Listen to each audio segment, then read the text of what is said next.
doing it. You supposed to be happy you sitting there with Kid L. Why you mad? The Kid L podcast. Let's start off with talk about this painting, man. Who painted this? Me. I painted that. It's a woman's legs and a basketball between them. It's it's like they on a date, I guess. It was a painting with a twist thing at a birthday. So this is the girl, this is the ball, and that's the guy. Yeah. Very, very cool. But what woman hoops in heels, man? You know, I don't say what's that called? Love and Basketball. Oh yeah. I was playing her for her heart.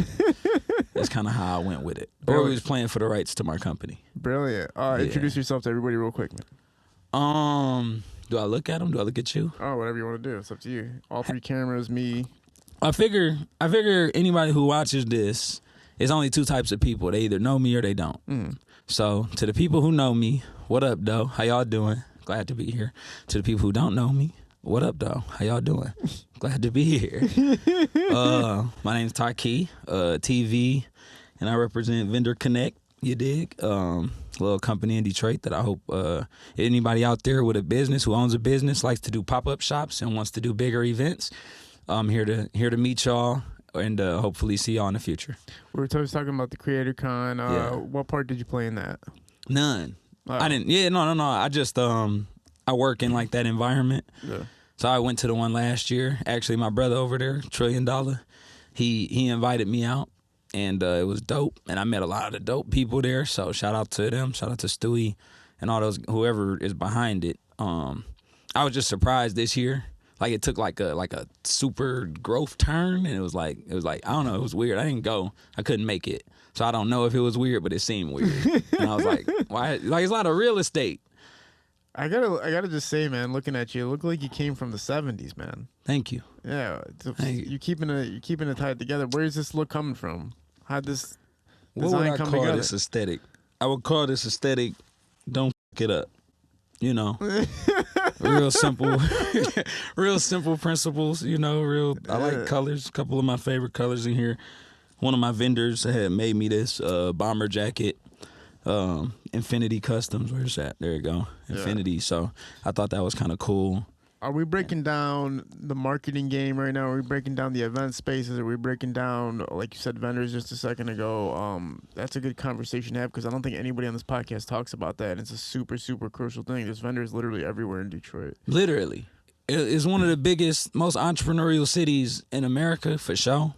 And it's just a super hot pocket of black entrepreneurs, especially.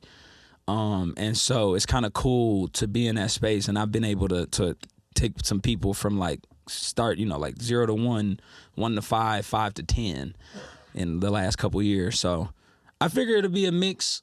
I don't know, you know, because in Detroit we got all this social stuff going on, and so I didn't know if I should come and talk more about the business itself or if we should just talk about the business environment. And I'm not gonna lie, I'm like extremely interested in what I look like from the outside looking in. I have no idea. Yeah, no, I like the conversation about the business networking in Detroit. I think that's a huge thing, especially because the music scene's flourishing, the movie scene's flourishing, so people are more, you know, coming together and whatnot. Let's talk about that. Well, first of all, let's talk about you. You're from Detroit. From Detroit. Talk about growing up in Detroit a little bit, man. Let's see. I was born on my grandma's couch.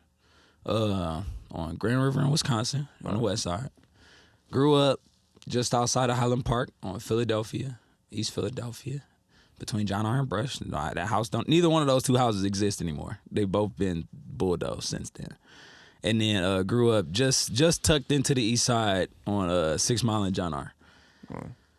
School on the west side, went to a charter school, African Center School. Shout out to Insuroma Institute. Shout out to Bob Malik, Mama Imani, rest in peace, putting all that together.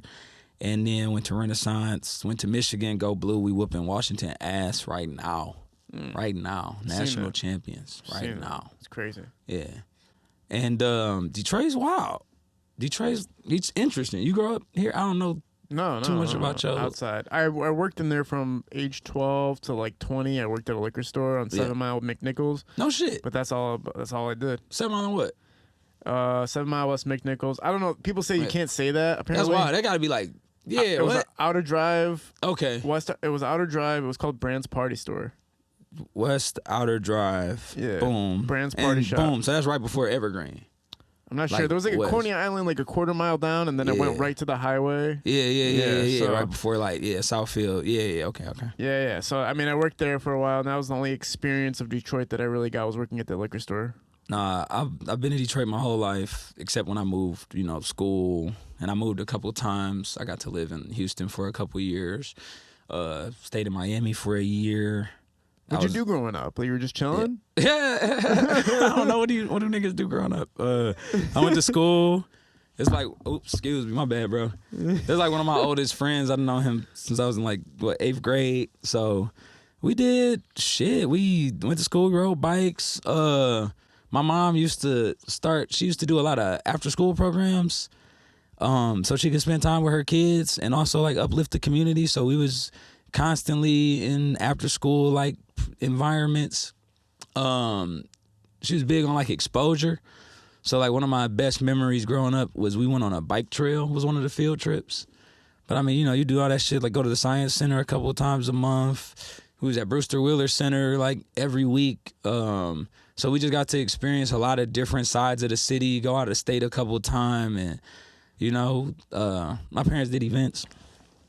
So the Festival of the Arts, African World Festival, Jazz Festival, Electronic Music Festival, Taste Fest. They started the events? No, she was in them. So she was stage managing, she was volunteering, she was planning. She's real big in the Detroit event scene. Cool. But we watched her go from she was, for the last 10 or so years, 15 almost years, she's the African World Festival director. For the 5 or so years before that, she was a stage manager. For the 5 or so years before that, she was a beverage booth manager. And for the 10 years before that, she was the volunteer coordinator. Wow. So really, and before that, she was just a volunteer. So it's real organic growth. And now she's just a demon. She's a demon out here. That's crazy. Yeah, she started the, not to make the interview about my mama, but I was watching her do all this. So it's kind of like she did the Winter Blast in 2004, Campus Marches, all of that. Very cool. Yeah. Very cool. So now you're doing similar things, right? Mm-hmm. Talk about your first time being a part of the Detroit entrepreneur scene and being a part of these events. Okay. All right. My first time, so now I'm going to start kind of late. Technically, my first job in events was in 2003. I was 11. Oops, I just exposed my age. Luckily, niggas don't like math. But anyway, so my first job, I was 11, and I had to do all the health department stuff for the beverage booths. This was when she was a booth manager at the World Festival. And she just really, I just remember this moment, because we had been playing around the festival for years, so we know the layout. We in Hart Plaza. It's real packed. It's 100,000 people, literally. It's huge. And the health department was on the way, and everybody was panicking and busy. And so she handed me these paper towels, some Lysol wipes, some bleach, and the little tester strips. And it was I need you to go to every single beverage booth. There's 10 of them across the festival. I need you to go to every single one. I need you to set them up like this. I need you to test them like this. And I need this to happen like this. And if you don't do that, the health department will come and shut down the beverage booths. Wow. And I think the museum made, for that festival, made about $50,000 of their revenue from selling pop and water. So that was my first events job with consequences, that I really understood, that I was a part of the success. And it started me out in the background, because a lot of people in events and stuff, it's personality. It's money, it's who you know what I'm saying? It's finesse, it's swag. And for me, it was just straight technical, 100% technical. Yeah. And yeah. Very cool. So fast forward to 2021, I had just finished working at this data company, which was crazy. I would tell anybody, I don't care what you want to do, for real, do the boring part. Do the boring part. My job was selling Excel sheets. But yeah, I know, right? We selling Excel sheets, bro. But This company made $15 billion a year selling Excel sheets. Oh my God. It's the number 2 data company in the world. Yeah. And it just has documents on it, like just text and just stuff and shit. And We knew that COVID was shutting down the world 2 months before it happened. wow. We was watching it happen on a fucking Excel sheets. Wow. So we go from that, and you would think you would get a more profound lesson out of that, but I literally just learned, like, wait a minute, you can make $1 billion selling Excel sheets, numbers and names and addresses. And so when I left there, I kind of just left with the mentality, like, because I've done events before. It's like my 3rd company that I started, and it was always about having the biggest product. Right, you always try to figure out, like, what sweet ass product. If I'm doing videos, I wanted to have the sweetest effects, the most expensive camera. You know, you doing a podcast, I want to have the most famous person on that. And I'm looking at somebody make billions, and it's a 100-year-old company off of Excel sheets. And I'm like, maybe we not thinking about this shit, right? So after I ended up getting fired from there, I did. I ain't gonna lie. I was about to say after I left, dog, but no, I got fucking fired, man. What'd you do, man? No, man, my boss was a big dog. No, man, I told him to his face too. I told him to his face, like, this ain't no news, man. You a big still. And I watched him like plot firing me for 6 months, and I kept him off for 4 months, right? Like, if that shit started in like like September, I kept that good till January. I get on this performance improvement plan. It's 2 months, and it's 3 months long. So it's January, February, March, and at the end of the performance, at the end of the fucking PIP, nigga, at the end of the PIP, he like, all right, well, look, your performance has gone up. You ain't missed no meetings. You ain't did no bullshit. But ultimately, it's up to us whether or not we want to keep you, and we decided we're going to let you go. Damn. I was like, all right, nigga, like, all right. So after that, I had just kind of realized, like, because I kept doing this thing. Like, I was worked at major companies, and then, you know, I would either leave. The first one I left. Because I just felt entrepreneurial. I always knew I wanted to work as an entrepreneur. And so eventually I was just like, if I stay here any longer, I was dating a baddie down in Houston. I was like, if I stay here any longer, I'm gonna put a kid in her. I'm gonna buy a house. Like, it's never happening. I gotta go. Moved back up here, started a company, did that for a while. Okay. Blew my fucking brain to shit. Okay, got a job, took some rest. Okay, did it again, came back, took my old company, revamped it. My first company, I was helping people start companies. So I like filed, I think, 10 of my friends' businesses, helped them get on their feet. Okay. Was doing consultations, like what you should sell, your strategy. Like, I was giving $1 billion information, because I just left another Fortune 500 company. And I'm like, I'm making millionaires more millions. Like, what if I made somebody their first million? That would be way doper, especially if it was my niggas. So did that. Okay, hit or miss, worked out, had some wins, left, came back. Graphic design was my second company. So I'm graphic designing. We getting people's logos together, helping them with their branding, picking their brand colors, blah, blah, blah. I got some parks and some activations where my art is still in the city, like posted. That was cool, I ain't gonna lie. Ran out of steam with that. Ended up working becoming a bartender. No, that's when I moved to Miami. Moved to Miami for a year. Yeah. Was working at the Shinola store down there. So then I just got to watch tourism and meeting people from all different countries and tastes, and learning patience and learning how to be a fucking employee and a good employee. Shout out to Amelia, one of the top 3 managers. And then I ended up getting an internship with one of my frat brothers, which is why, let me put this up. Shout out to the Qs and Druski. Both of those. Shout out to the Qs. Shout out to everybody who knows and respects the Qs and Druski. What, the comedian Druski? Yeah, he did some bullshit this week and fucked up. What did Druski do to you, man? He threw up our signs, man. He perpetrating the frat, and he think that's funny, and it's really not cool. And we can damn near come back to that for real, because I'm very passionate about that. and people don't understand why people be passionate about this. But Druski. Okay. But anyway, so went to Miami, and a few of my frat brothers introduced me to my guy Castro, who had a company that did shit like this, like putting logos on things, and he just taught me a lot about entrepreneurship, taught me a lot about work ethic, taught me a lot about seeing through my bullshit, because it was like I was getting away with a lot of on the fundamental side, because I was so good on certain things. I was so good at talking to people and making deals, and I was so organized, and my math is incredible, and but simple shit like being consistent and showing up on time and holding myself accountable, it was less. So he got me to a point where it was like, you can be great at all that, nobody gives a fuck if you can't do that shit. Yeah. So then I moved back here, did that bartending, met the data company people, did that for a year.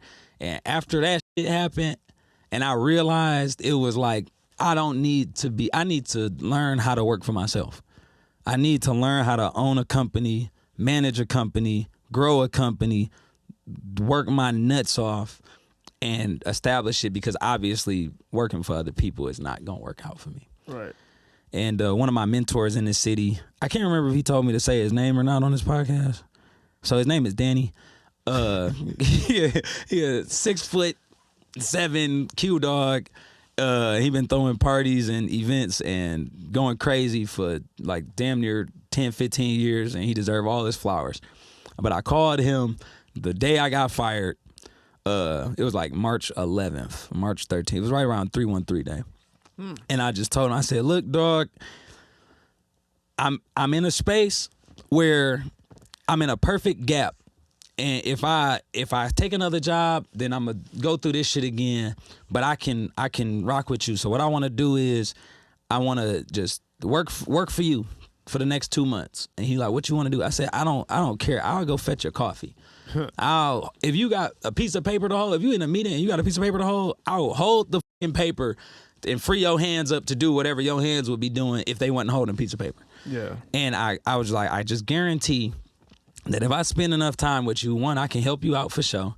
I went to University of Michigan. I'm smart enough to hold paper very well. And you know what I'm saying? Like I'm at least gonna be the best paper holder you ever had for the next 2 months. And then after that, I just feel like whatever I'm supposed to do is gonna blossom out of that. Right. First meeting, we go to this spot in Southwest Detroit because they doing like a venue. They checking a venue, and it's this parking lot outside, and it's this abandoned-ish building with these nice cars parked outside of it. And they like, yeah, we got this event, and it's this guy. It's 2 cars pull up. One of them is a Beamer, and I don't know if nobody would know Slate by his car, so I'm gonna say East Slate. And then the second one was a Lincoln, and it was someone I would later find out was Curtis Lamar. Oh, okay. Yeah.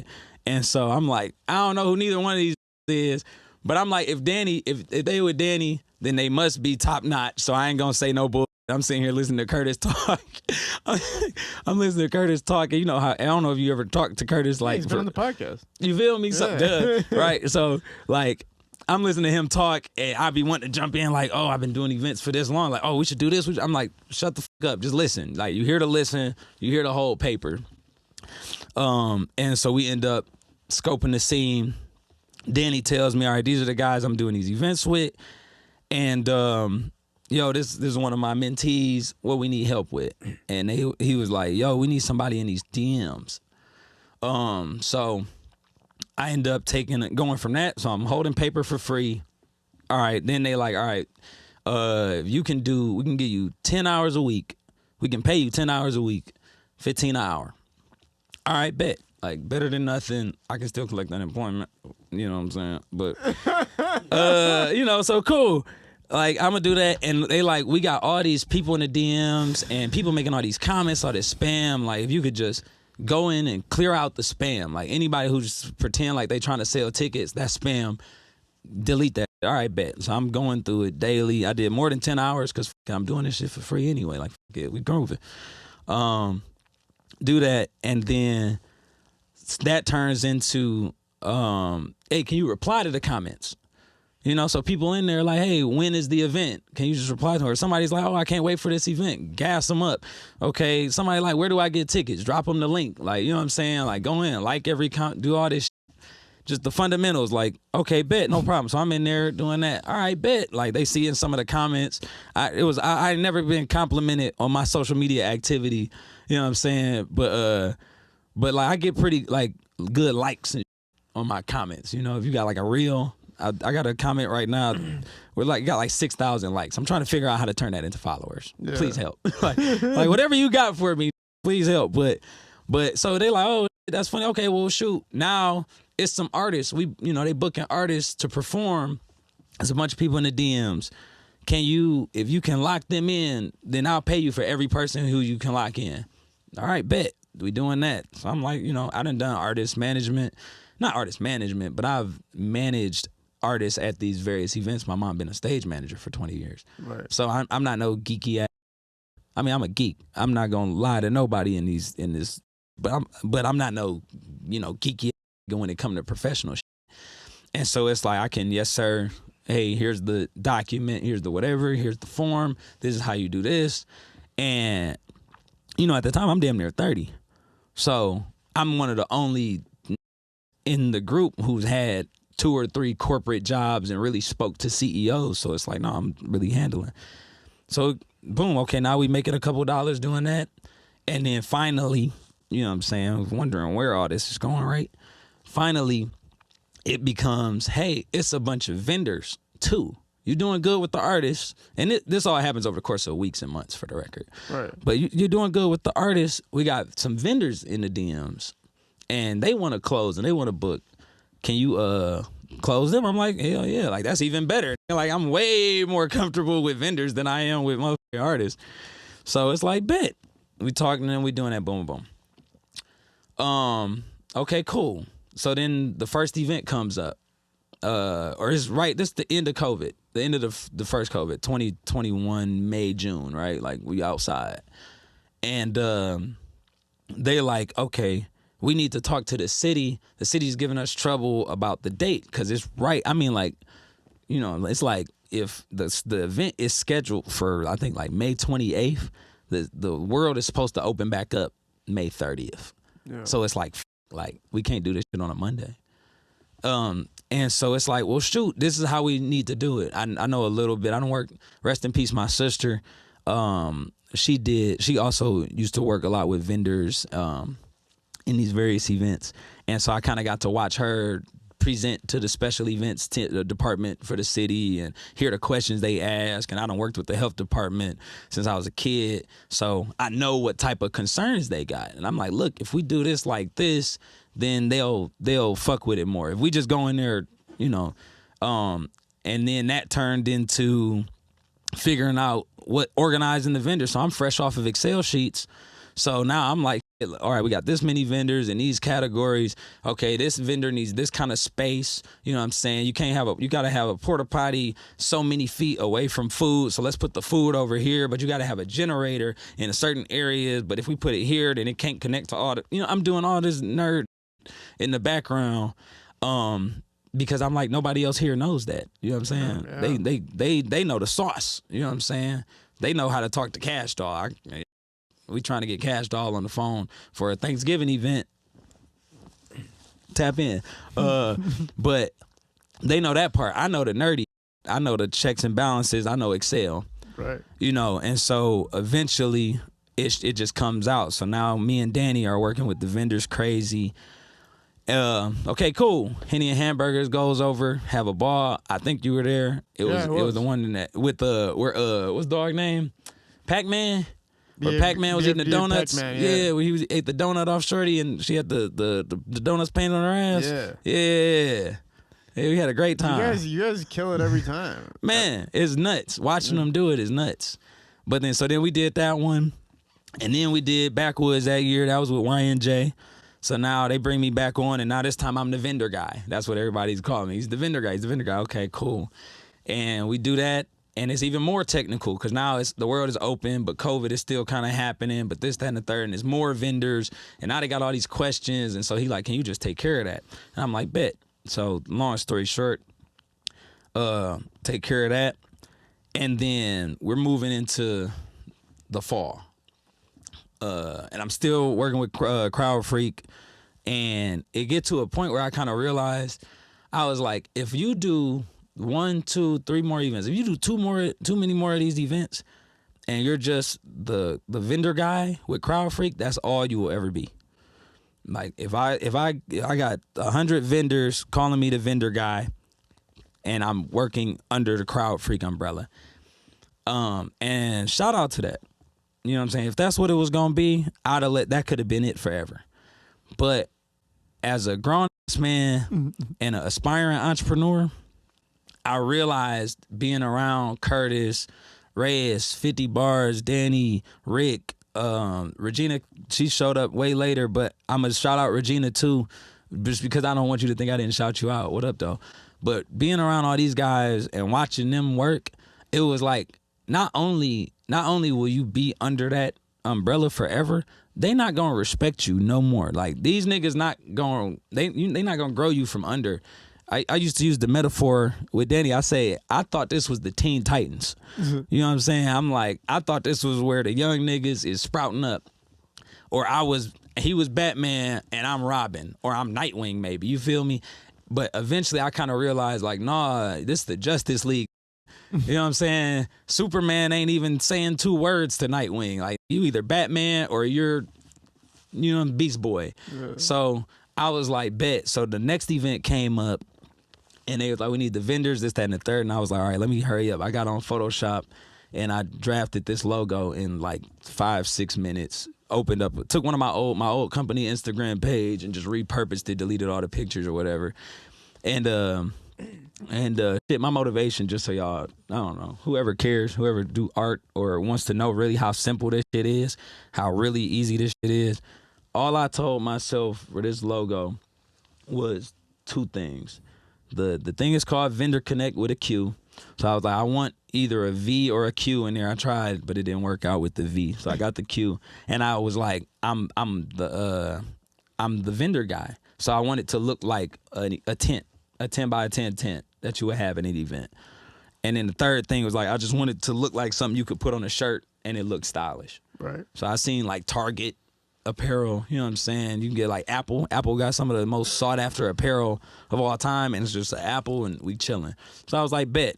You know what I'm saying? Make it kind of nuanced, make it look like a tent, and make it something you could put on a shirt.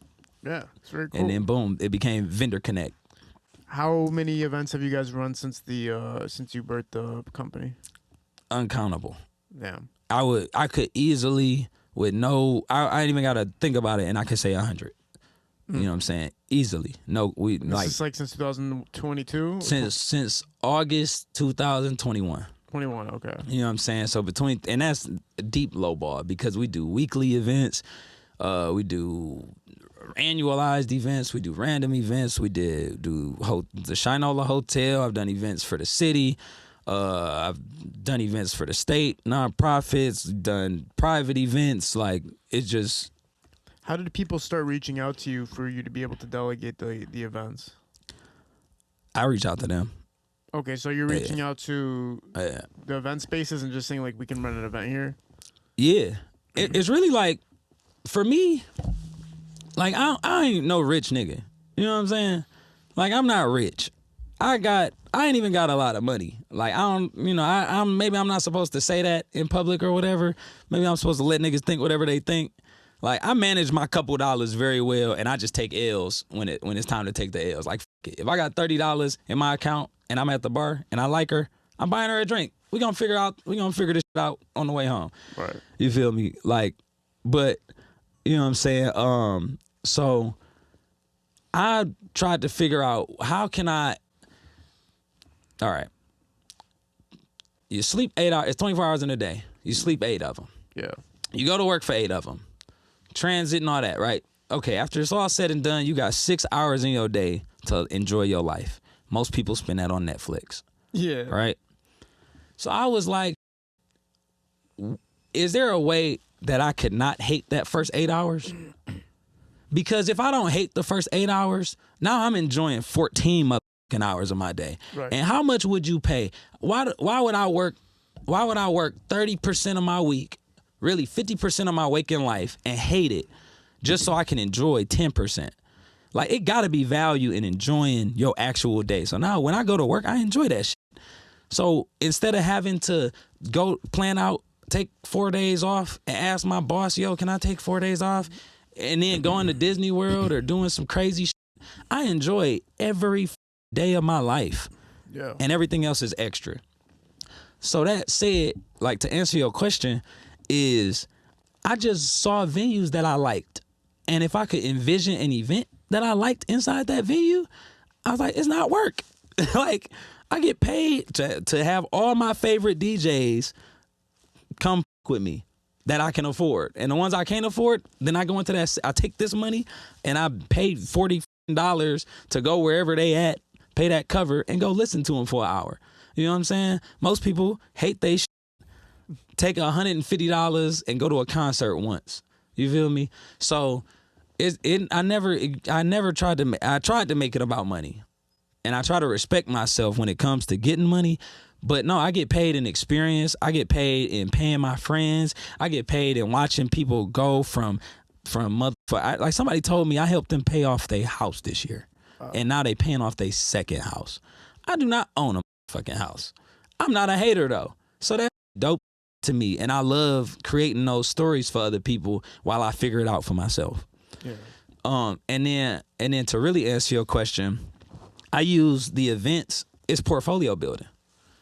Every event that I do is proof that I'm good at doing something. Right. You feel me? Or it's the way that I got good at it. You feel me? So it's like, if I don't feel confident charging you $500, $1,000, $10,000 to throw this event for you, it's because I either never done it before or I don't have it in my portfolio. You feel me? So I'm going to utilize you to put it in my portfolio. We're going to take great pictures, you know what I'm saying, videos. We're going to try some new shit, or we just going to do whatever you say perfectly well. And then now next time we come back, you already know who the fuck I am. Yeah. Because you saw it firsthand. Right on. Talk about some of the names that you've had at these events. Have you had any Detroit celebrities that really came and, made it very popular? Like the events? Yeah. For me, it's like the opposite. I know you got a Soccer the Renegade at one of them. Oh, yeah.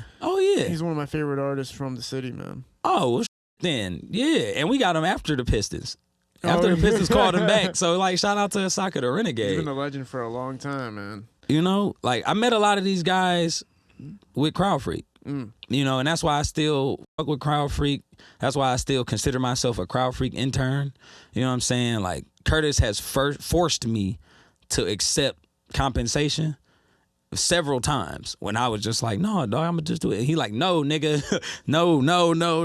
Like, he done chased down money for me before when I was just doing some shit. So, like, once Very again, cool. Shout out. But some of the names, and for that reason, I don't poach. You feel me? Like, but I don't poach. I either am doing the events with Curtis, and a lot of my stuff that deals with artists goes through CrowdFreak or 50 and them. But like, we did Sixmas. We did an event called Sixmas this past year in July. We gave away like 100 or so like Christmas gifts to a neighborhood near where I grew up. Wow. And we had Culture, who goes by my name Kalen now. We had my guy Akbar Walks, he performed, and then we had Maury Corey and Two Down perform, Nylon Keys perform. So those were dope. I'm trying to think, like, man, Akbar, you used to send music reviews, didn't you? Yes, sir. Yeah, man. I don't know. You never sent me music to review before? I done reached out to you. Yeah. Yeah. Yeah. I was talking to you about the Spider-Man and how I was, when you had did, I ain't gonna go into it.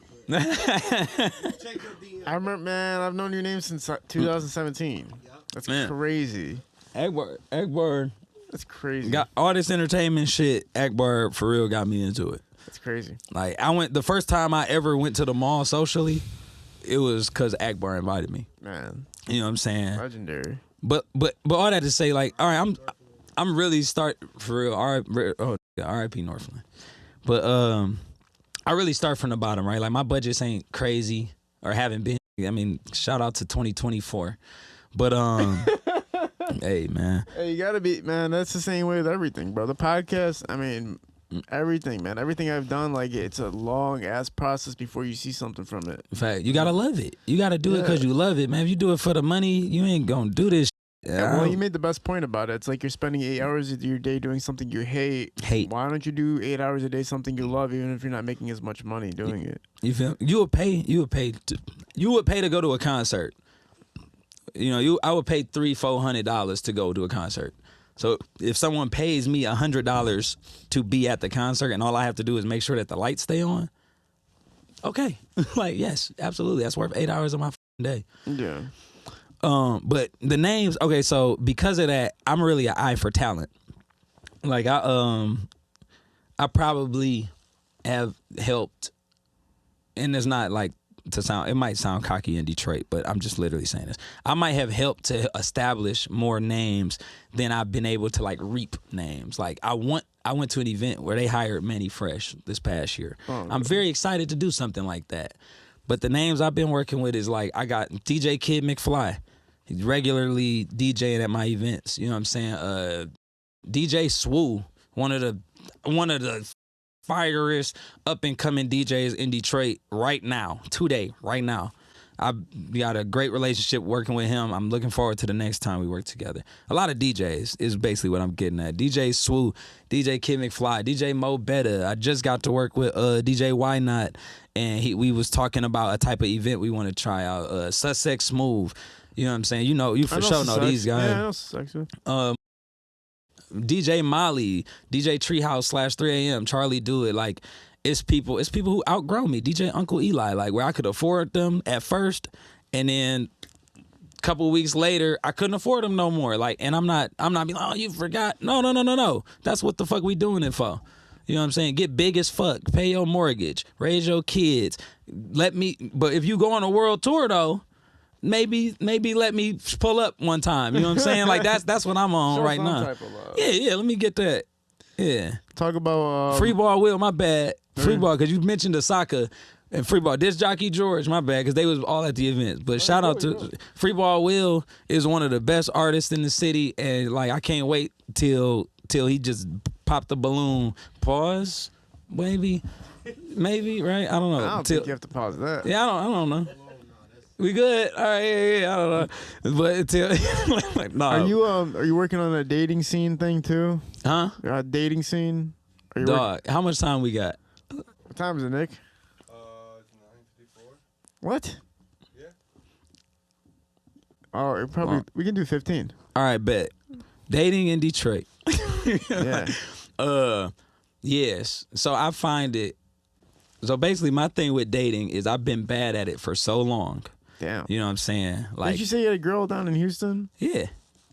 That's all you need. I've been good at it too. Oh, okay. But I've been bad at it a lot longer and a lot more than I've been good at it. You can ask the comments. Okay. Like I say right now, if I ever shot a shot at you in your DMs and you see this clip, raise your hand in the comments.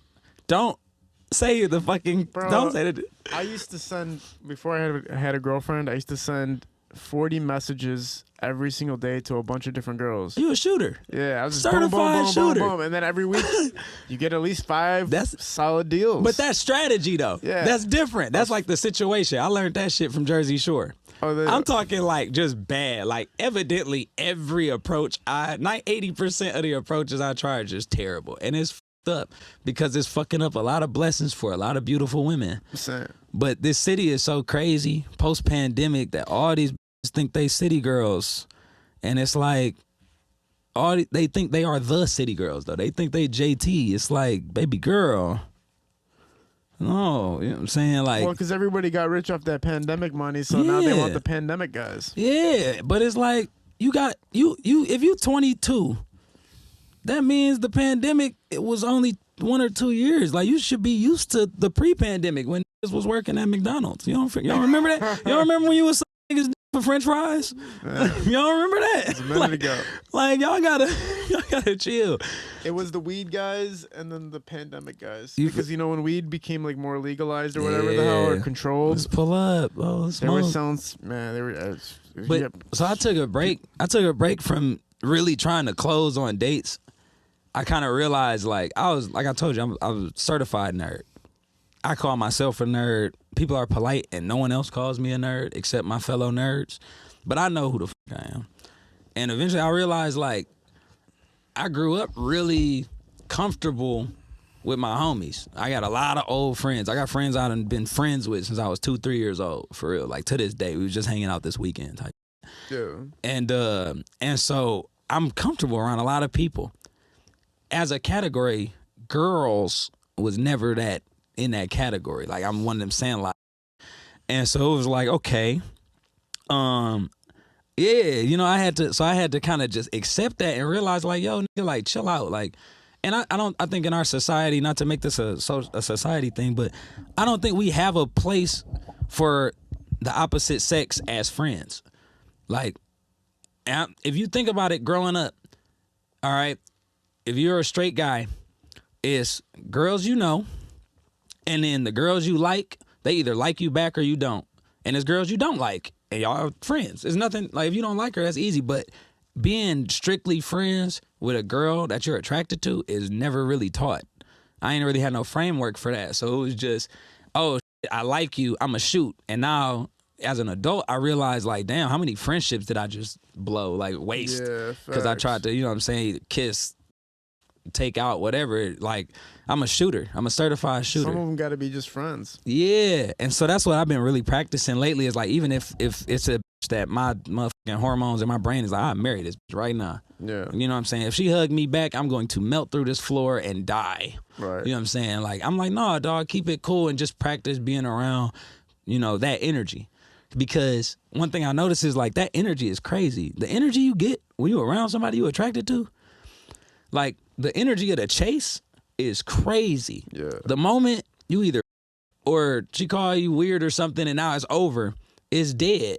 When you could have just sat in that energy for years. Yeah. You know what I'm saying? Her presence charge you up. You go Super Saiyan in her presence. You don't gotta marry her, dog. Just keep her around. Yeah. Buy her a drink. Oh, you buy any drinks? They ain't fucking shut your broke ass up. Yes, buy her a drink. Like, show her a good time and watch your life just expand crazy. Yeah, keeping women as friends, for sure.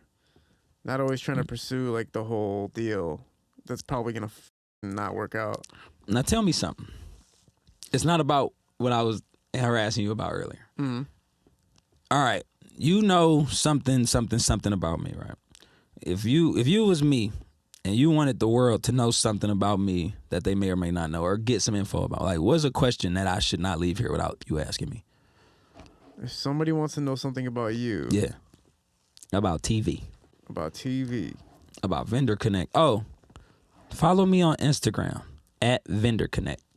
That's Vendor, VENDOR, Connect with a Q, QONNECT. Well, what do you think the most important thing that people need to know about you is? All right, I think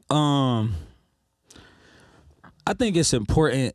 It's important to me, one, to first of all apologize to all the ladies I shot at in the DMs who just wanted to be friends. I didn't know nothing about that last year, 2 years ago. Me too. You feel me? My bad. Like, we can still be friends. If I shot at you and the answer is no, you could still say no and be like, no, let's hang out. So that's what I'm gonna say first of all. Like, ladies, I'm open to that. And we just like to have a good time. We ain't out here grabbing p***s like Donald Trump. But everybody else, What the everybody, he said it on TV. You know what I'm saying? I ain't making no allegations. He said it. But everybody else, I just want y'all to know that this shit is over. You out the game? No. Oh, far from it, dog. Like, but what's over is, compared to last year, 2024 is the year where we starting to realize who the fuck we are. We know what y'all know. We know what y'all knew the whole time. We know what fake jewelry look like. We know what fake designer look like. We know we don't give a f- if you wearing Gucci but you smoking mid. We don't care. We not falling for none of that shit. 2024. And y'all gonna see a different side of this year because we done really put the work in. We done really, really, really put the work in, and now we know who we are. And so we ain't trying to hear from none of y'all niggas. Respectfully.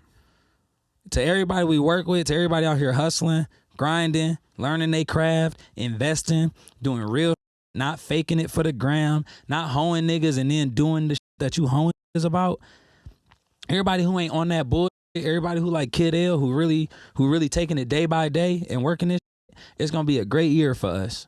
It's gonna be a fantastic fucking year for us, cause that's Kobe energy. Facts. You feel me? 24, Mamba. Talk about the Druski thing, cause like why? Yeah.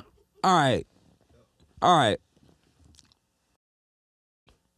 Did you ain't seen the video? What did he say to you? He ain't say shit to me. That nigga don't know me. First of all, he came to Detroit with that could have been record shit, Oh yeah. and it was, and you sold out the Fox Theater on your name alone, and everybody who went there knows that show was, and they're not going back. They're not going back because you're. He impersonated my fraternity, man. He impersonated my fraternity for a joke. And it's like, you gotta chill on that shit. Here you go. You just gotta chill on that shit, man. Cause it's not funny. And you don't understand. It ain't just about who went through what to do what. Huh? That's him barking, bro. You know what I'm saying? So it's not funny, not just because who did what to gain the rights to do what. No, this is a signal. The we do is a signal to Black America that we're here. We're here to help. We've been properly trained. We all, every in the Q Sci-Fi, every single one in the Q Sci-Fi, okay, is college educated, been in college at least 2-3 years, graduated, all right? Father of the year. I done met some of the best parents, teachers, superintendents, political activists, volunteers who don't take credit for surgeons. So by just thinking that this shit and muddying it down to just like, and talking about, they trying to talk to young girls like that, like, that's foul as and to say that you respect in that org and that's why you doing it, that's the opposite of respect. And now it's over. It's Cat Williams. You not funny. You not sweet. You a.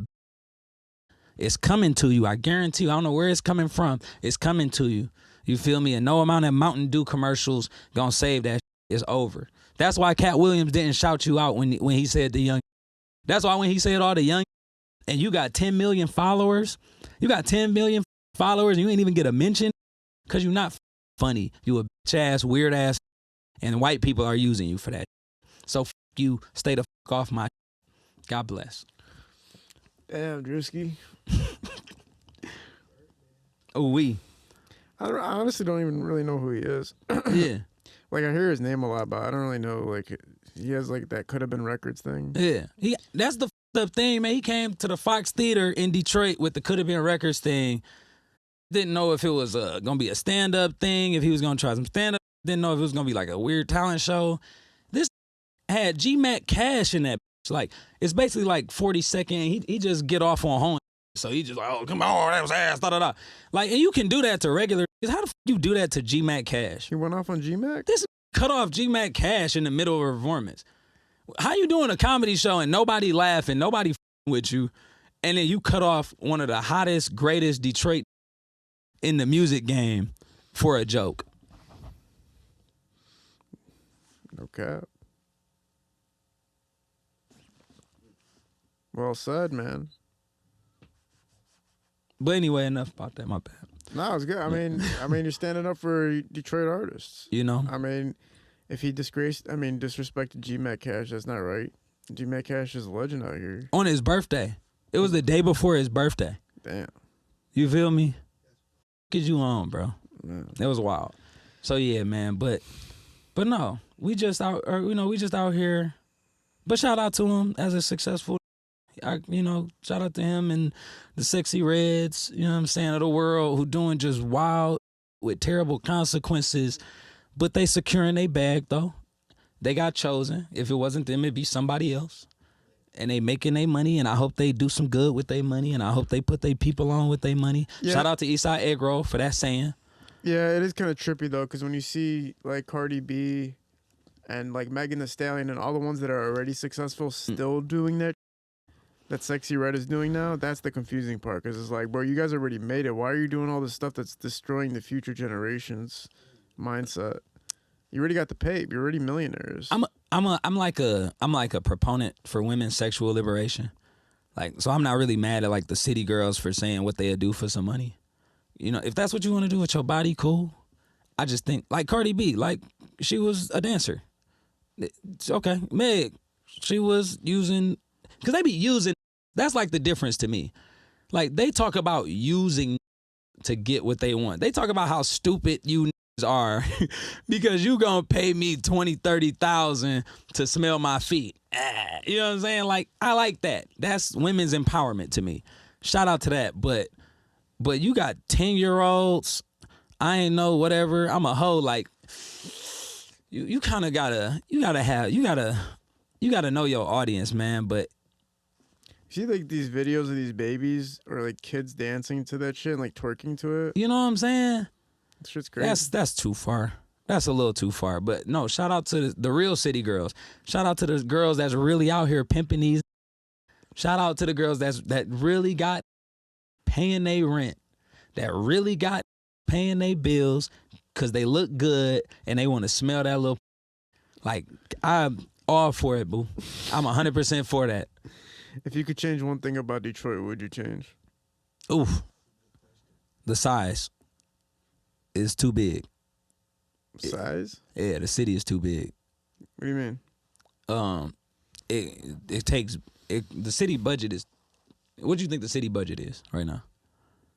Like how much a year? Yeah, how much you think the government uses on Detroit? 20 million. 20 million, right? Like, okay, now what makes you? Is that a lot or a little? I have no clue. No, you just in your feeling. Like when you said said that number, were you like that's like 20 million, or you saying like? Shit, I'm 20 saying million? like I look at it and probably like 20 million sounds about right. Okay, what about you, Nick? What you think? Is that a lot or a little? 20 million? Not shit, right? The city's budget is $2.5 billion. Oh damn. Yeah, the city's budget is $2.5 billion. I was only at 1.2. But no, but the city is so big, so and it's wide. You feel me? So it's like that money you only feel 20 million. That's why you could think that, and the real number is $2.4 billion. So I just think it's too big, and so they talk a lot about empowering downtown, and but once you leave downtown, you don't feel the ripple. You feel me? Because the city is too big. And so I just feel like if we consolidated this, and people got issues with that because now you're talking about vacating people's homes. I'm like, no, put motherfuckers in homes and bring them in. Or if they want to stay there, give them their own property, their own city. Make that a different city. Like make Detroit this, make this, because it's just too big. It's just the money is split too many ways. There's too many hands in the pot. There's too many eyes on it. You know what I'm saying? It is. So if I could change one thing about the city, I would consolidate it, but in a way that residents win. So Detroit has $2 billion in budget every year. 2.4. That's 400 million. So your 20 million is 20 times that times 6. What do they spend it on? Where I've seen the budget, and actually they're about to let's see, it's about to be February pretty soon. No, it's January right now. In March, they vote on the budget. The mayor gets the budget approved by city council every March. They spend a whole lot of February. Discussing it, and they literally outline it. So they spend so much on personnel. They spend a lot of it on the water, and they spend a lot of it on roads. A hell of a lot of it on roads. They spend a lot of it on schools. You know what I'm saying? Like that's I believe still in the city's budget. It's cut a lot of different ways, but it's a whole lot of money out there.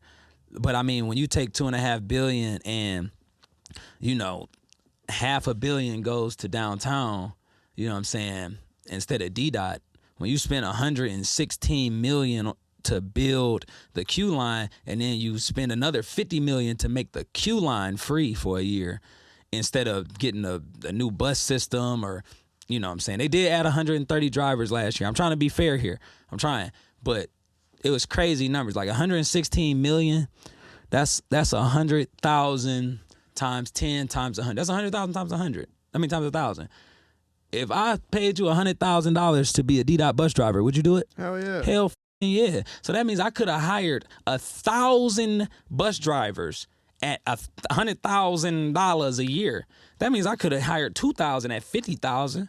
You feel me? 25 a motherfucking hour. You driving a bus part-time?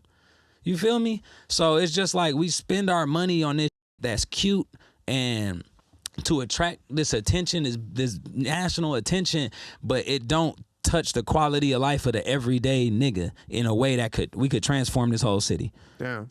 Mm-hmm. Damn. So the money's not being spent properly, in your opinion? It's not being spent the way I would. Like, they got a different scheme going. What would you put your money into? I would put my money into buses. The first thing I would spend money on in Detroit is buses and parking.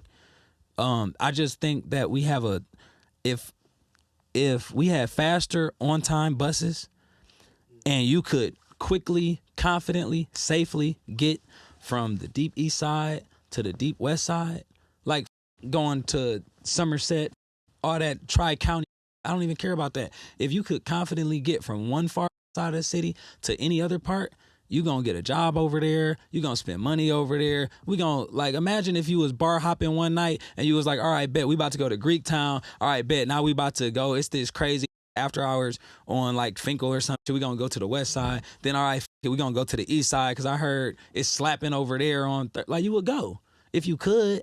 But the reason you don't go, besides the fact that you don't live in the city, but the reason that you don't go is because when you go to a D-Dot bus, it's not warm because they ain't got no warmers. You don't know if it's going to come on time. You don't know if it's going to be safe. If it was warm, if it was comfortable, safe, and reliable, you would go. So that's where I would spend the first part of my money if I was doing anything for the city. I would make it where y'all niggas could go visit your east side cousins more often. That's pretty brilliant, man. Thank you.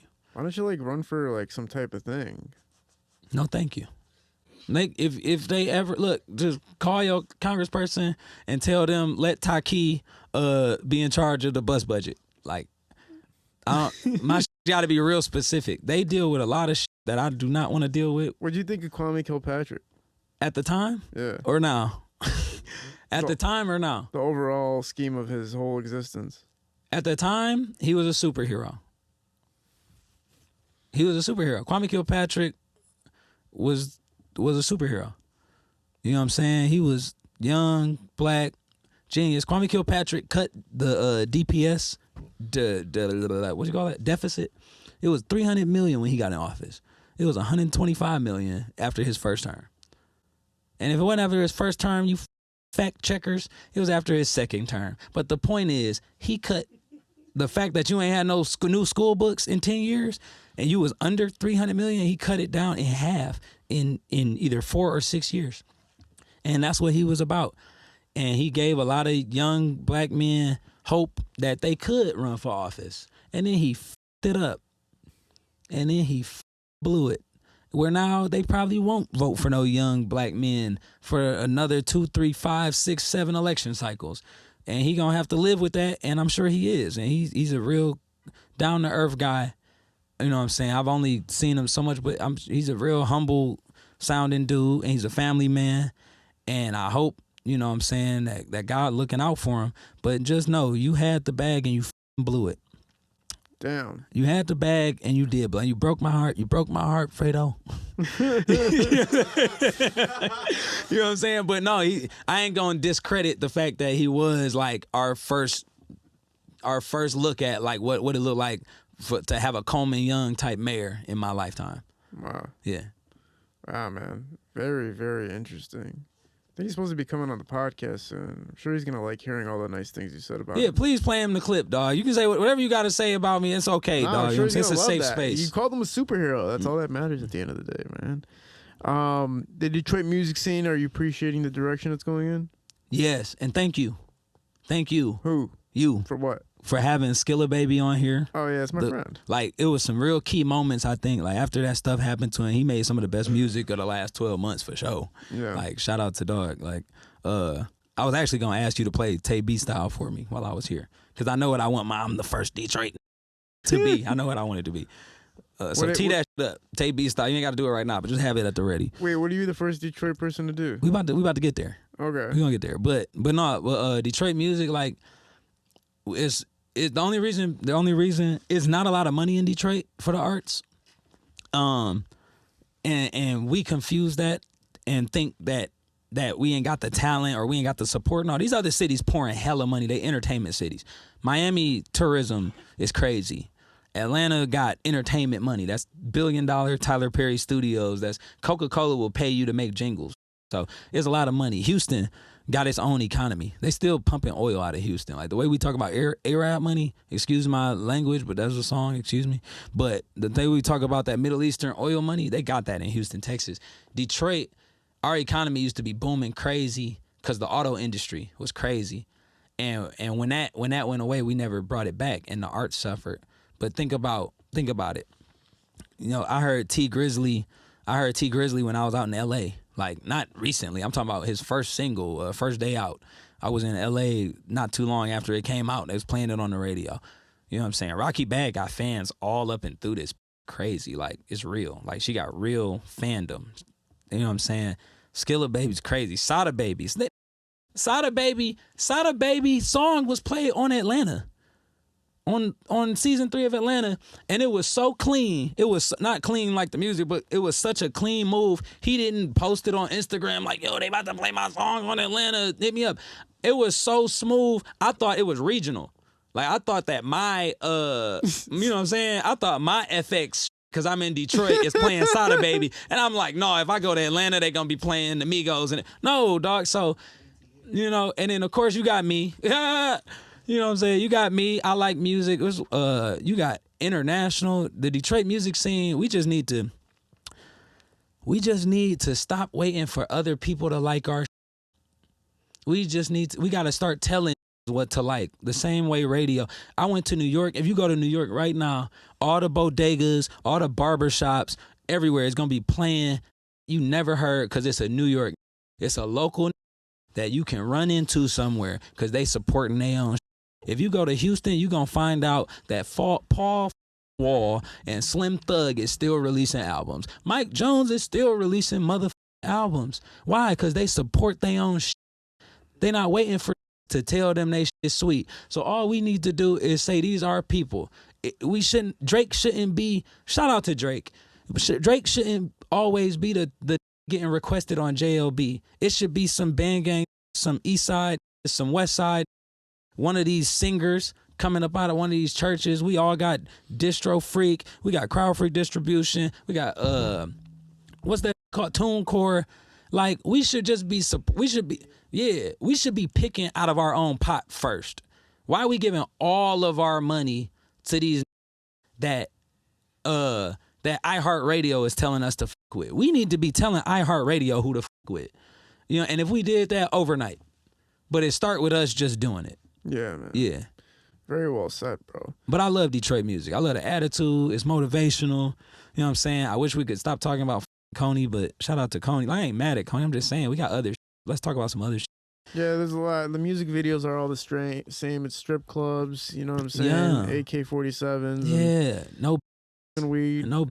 Think about strip clubs, man. You think they're good for the city? What? I don't know. I just found it weird that you just pull up to a spot and like get to bang or to do whatever you want to do inside of a strip club. I love strip clubs. You like strip clubs? I love strip clubs. But don't you think that like they kind of make like this addictive type of trait that's like very, very overwhelming and like its own? You got to learn how to be at a strip club without, you know, like strip clubs. Well, actually, it happened because one of the events that I did a happy hour at a strip club for 2 months. So for 2 months straight, every Tuesday, me and Team Eastside Tay, shout out to Team Eastside Tay, is hosting at this the Wild Mustang. And they basically gave us reign to do whatever we want. And financially it was terrible. I spent thousands of dollars that I had to do that. That's what it was for. But I didn't make no money off that. but I got to spend time around the whole environment, and it was good because I got to see, like, it took a lot of the wool over my eyes. Like, a lot of these ladies, they will fucking suck you dry without touching you. They will take as many dollars as you're willing to throw, and as soon as you're done, it's done. Like, you really got to have self-control to enjoy a strip club. Man. You got to. You can't, if you there for a bad bitch to tell you how dope you are and how amazing you are, you're not going to, it's going to be short-lived because they going to get it up out you. I know it. Yeah. I have experience. Tell me one last thing, man. What were you the first person to do? You going to play this song? We can't play. You can't because it copyrights it. Yeah. That's real. All right, that's cool. This was the first thing I'm about to do. Then I'm gonna be. You ever had some like black frat on here? Frat? Yeah, the Qs, the Sigmas, the Alphas, Iotas. No college people except for the last person that was in here. All right, bet. Barely. All right, bet. I'm gonna be the first. I'm gonna be the first MPHC to set this shit out on the Kid L podcast. I'm about to do. But the camera has to. Q say five Q say five Q say hey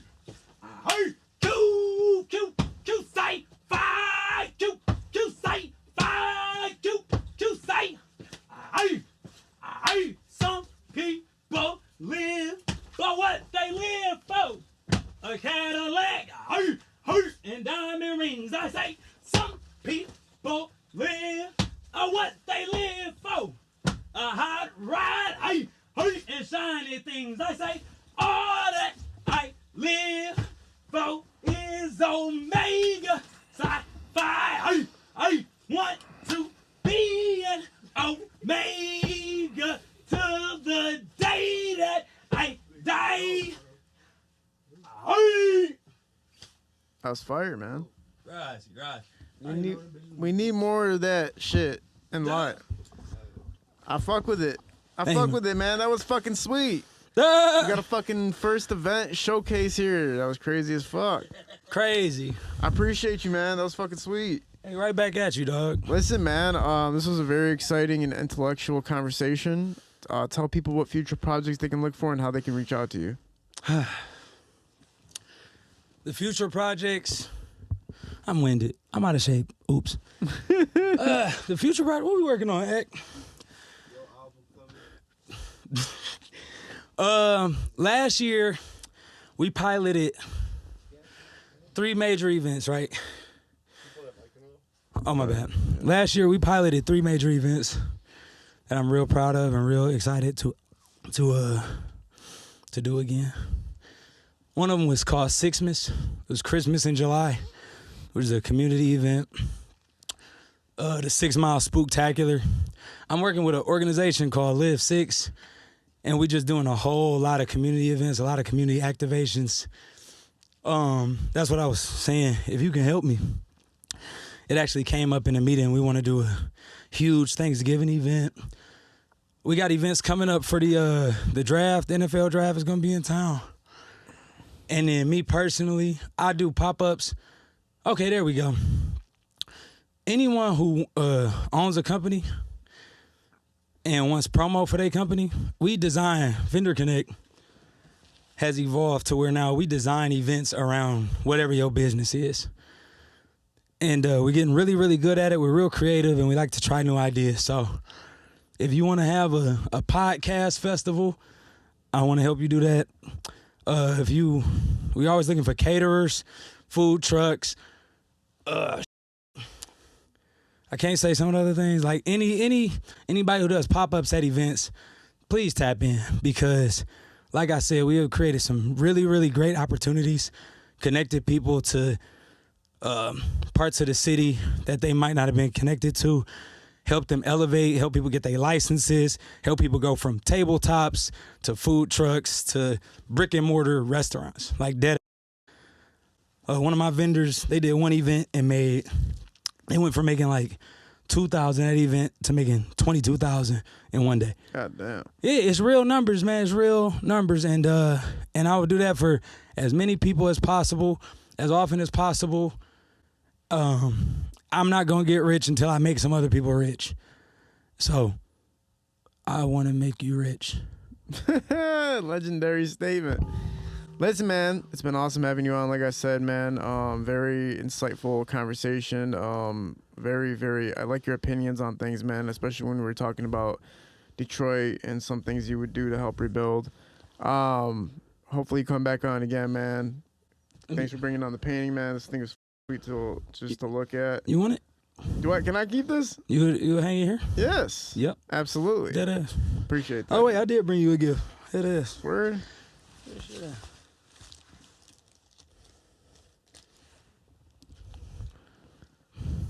30% off my first purchase at CVS Pharmacy. Yo, full purchase. Appreciate this, man. Yeah, I get some good ones and never use them. I had that in my pocket. I spent $70 at CVS. So I buy condoms from CVS. You feel me? It's good till like Thursday. Oh yeah, I need them today.